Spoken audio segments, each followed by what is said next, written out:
ചെറുപ്പക്കാരാ, നിന്റെ പീഡനങ്ങളെ സഹിക്കാൻ കഴിയാതെ വീടിനകത്ത് അടിമയെപ്പോലെ കഴിയുന്ന എത്രയോ പെണ്ണുങ്ങളുണ്ട്. എന്റെ പ്രിയപ്പെട്ട ചെറുപ്പക്കാരോട് ഓർമ്മപ്പെടുത്തുകയാ, പൊന്നുമോനെ, ഭാര്യമാരെ തല്ലുന്നവരുണ്ടല്ലോ. എടാ, ദാണത്തമുള്ളവന് പറഞ്ഞിട്ടുള്ളതല്ല.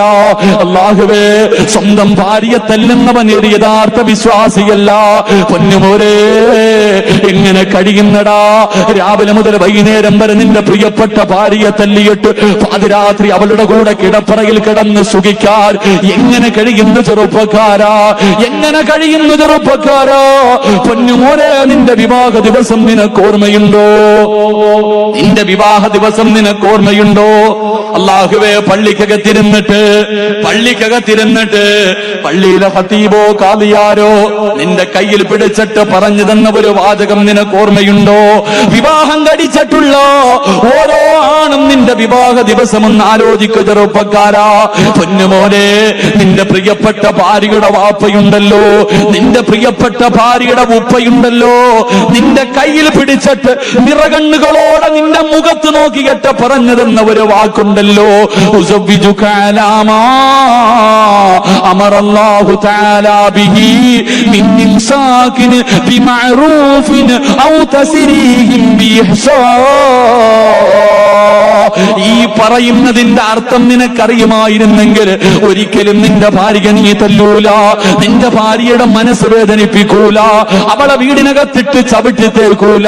പൊന്നുമോരെ, ഹൃദയം പൊട്ടിയിട്ട് വാപ്പ നിന്റെ മുഖത്ത് നോക്കി നിന്റെ കയ്യിൽ പിടിച്ചിട്ട് നിന്റെ ഭാര്യയുടെ വാപ്പ പറഞ്ഞു തന്ന വാക്കേതെന്നറിയുമോ?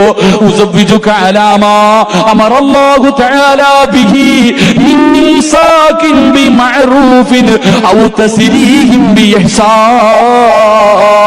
ചെറുപ്പക്കാരാ, 18 കൊല്ലം 19 കൊല്ലം പൊന്നുപോലെ വളർത്തിയ എന്റെ പൊന്നുമോളാ, പൊന്നുപോലെ ഞാൻ പോറ്റി വളർത്തിയ എന്റെ പൊന്നുമോള്, എടാ, നീ തരുന്ന 1 പവനോ 2 പവനോ സ്വർണത്തിന് പകരമായി ഞാൻ നിന്റെ കയ്യിൽ വെച്ച് തരികയാ. പൊന്നുമോനെ, എന്റെ പൊന്നുമോൾക്ക് എന്തെങ്കിലും തെറ്റുവന്നു പോയാ, എന്റെ പൊന്നുമോൾ എന്തെങ്കിലും കുറ്റത്തരം കാണിച്ചാ, എടാ, നീ ക്ഷമിക്കണേ ചെറുപ്പക്കാരാ. പൊന്നുമോനെ, നീ ക്ഷമിക്കണേ. എന്റെ പൊന്നുമോൾക്ക് തെറ്റ് തിരുത്തി കൊടുക്കണേ. അല്ലാഹുവേ, നിന്റെ ഭാര്യയുടെ വാപ്പ നിന്റെ കയ്യിൽ പിടിച്ചിട്ട് പറഞ്ഞു തന്നതാ, എന്റെ പൊന്നുമോൾ എന്തെങ്കിലും തെറ്റ് ചെയ്താ നീ ക്ഷമിക്കണം, നീ പറഞ്ഞു മനസ്സിലാക്കി കൊടുക്കണം, അല്ലാതെ അവളെ നീ വീടിനകത്തിട്ട് തല്ലല്ലേ. എടാ, നിന്റെ ഭാര്യയേക്കാൾ മറ്റൊരു തൊലിവെളുപ്പുള്ളവളെ കിട്ടുമ്പോ നീ എന്റെ പൊന്നുമോളെ മറക്കല്ലേ, വീടിനകത്തിട്ട് ചവിട്ടിത്തേക്കല്ലേ.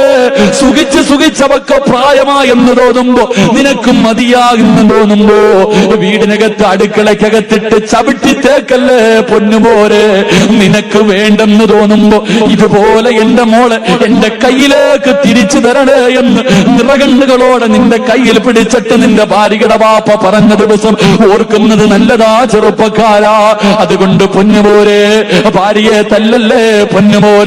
പൊന്നുമോനെ, ക്ഷമിക്കാൻ കഴിയണമടാ. നിന്റെ ഭാര്യക്ക് ന്യൂനതകൾ വന്നാ, അവൾ അനുസരണക്കേട് കാണിച്ചാ, നീ അവളെ ഉപദേശിക്കണം. തല്ലുന്നതിന് മുമ്പ് വേറെ പല കാര്യങ്ങളും ചെയ്യാൻ ഇസ്ലാം പഠിപ്പിക്കുമ്പോ എന്റെ പ്രിയമുള്ളവരോട് ഓർമ്മപ്പെടുത്തുകയാണ്, അല്ലാഹുവിന്റെ സ്വർഗത്തില് നിന്റെ ഭാര്യയുടെ കയ്യിൽ പിടിച്ച്, നിന്റെ മക്കളുടെ കയ്യിൽ പിടിച്ച് മലക്കുകൾ ബഹുമാനിക്കുന്ന വിഭാഗമായി സ്വർഗത്തിൽ ഒരുമിച്ച് കൂടണോ. ഒന്നാമതായി വേണ്ട സ്വഭാവം എന്തെന്നറിയുമോ? വമിൻ ആയാതിഹി അൻ ഖലഖ ലകും മിൻ അൻഫുസികും അസ്വാജാ ലിതസ്കുനൂ ഇലൈഹാ. പരസ്പരം സ്നേഹിക്കുന്ന ഭാര്യ ഭർത്താക്കന്മാര് സ്വർഗത്തിലും ഇതുപോലെയാണെന്ന് നബിയുനാ റസൂലുള്ളാഹി സല്ലല്ലാഹു അലൈഹി വസല്ലം. അല്ലാഹു ഈമാൻ നൽകി അനുഗ്രഹിക്കുമാറാകട്ടെ. ഭാര്യയെ തല്ലുന്ന ചെറുപ്പക്കാര് മുഖത്തടിക്ക. വിവാഹം കഴിഞ്ഞ് 10 ദിവസമായില്ല, തല്ല് നാണമില്ലട ചെറുപ്പക്കാരൻ. രാവിലെ മുതൽ വൈകുന്നേരം വരെ ഭാര്യയെ തല്ലിയിട്ട് പോയി രാത്രി പോയി കിടന്ന് സുഖിക്ക. എന്താ ഇല്ലേ?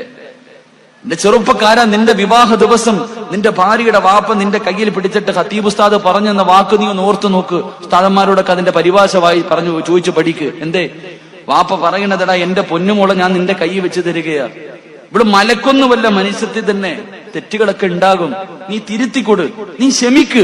തല്ലല്ലേ, തല്ലിക്കൊല്ലല്ലേ. നിനക്ക് ഇവിടെ വേണ്ടെന്ന് തോന്നിയാ തിരിച്ചെന്റെ കയ്യിൽ തന്നെ ഞാൻ നോക്കിക്കോളാം.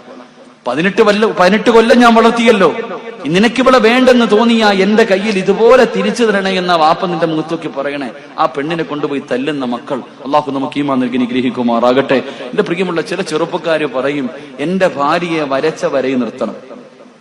ചില ചെറുപ്പക്കാർക്ക് വാശിയ, എന്റെ ഭാര്യയെ വരച്ച വരയെ നിർത്തണം. മോനെ, ഖിയാമത്ത് നാള് വരെ നീ ശ്രമിച്ചാലും അതിന് നിന്നെ കൊണ്ട് കഴിയില്ലെന്ന് നബിയുനാ റസൂലുള്ളാഹി